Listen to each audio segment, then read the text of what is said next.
마지막 하나는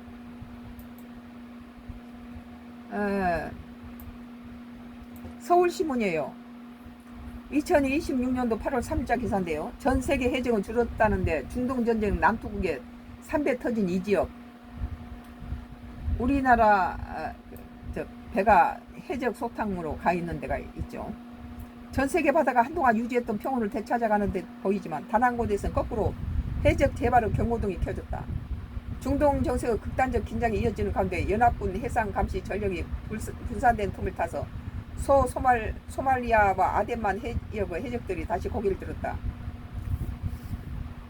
3일 글로벌 해적 감소세와 대조되는 아덴만의 역설. 3일 해양수산부가 발표한 2026년 상반기 전세계 해적 사건 동향 분석에 따르면 올해 상반기 글로벌 해적 사건은 총 38건으로 전년 동기 90건 대비 58% 급감했다. 우리나라 배도 여기서 지금 해적 소탕전을 벌이고 있죠. 전 세계 주요 항로 해상 치안이 전반적으로 안정화되는 추세를 보인 셈이다. 그러나 소말리아와 아덴만 해역은 완전히 딴판이다. 올해 상반기 해역에서 발생한 해적 사건이 9건으로 지난해 같은 기간 3배로 급증했다. 지난해는 3건인데 지금 9건으로 3배가 늘었다는 거죠. 피해 질적 악화는 더욱 심각하다. 올해 상반기에 전세계에 발생한 선박 피랍 사건 5건 전체가 모두 소말리아 아덴만 해역에서 집중 발생했다.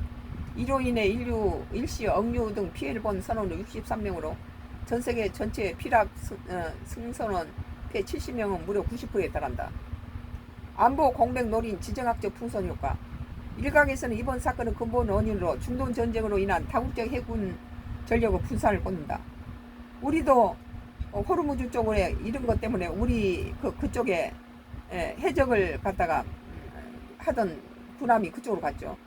그동안 소말리아 아덴만 해역은 미군 필두로 한연합해군 전역과 한국의 청해부대 등 각국 해군이 상시 주둔함의 해적 활동을 억제해왔다.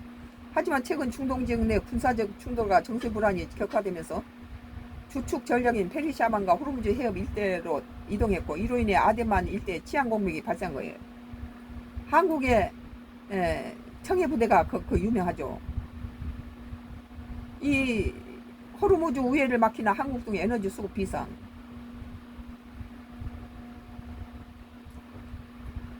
문제는 소말리아 아덴만 해역이 가장 지정학적 무게감이다. 이 해역은 중동 전쟁을 직접적 여파로 온 봉쇄우리가 높은 호르무즈 해협을 피해 홍해와 수에즈 운하로 향하는 핵심 우회 수송로 관문인 바브엘 만데스 해협이다. 원유와 천연가스 등 에너지 자원의 상당수를 중동 및 아프리카 해로에 의존하는 항구로서는 직격탄을 맞을 수밖에 없다.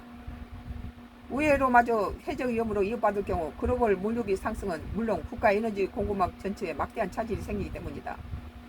정부도 대응책을 마련했다. 해양수산부는 해양안전종합정보 시스템을 통행 실시간 해적 위험 수치수와 피해 현황 선사에 제공하는 한편 해당 해역을 운항하는 국정선박에 각별한 주의를 당부했다. 오늘 서울신문 2020년 8월 3일자 전세계 해적은 줄었다는데 중동전쟁 남쪽에 3배 터진 이 지역이라는 기사를 끝으로 오늘 여기서 끝내겠습니다.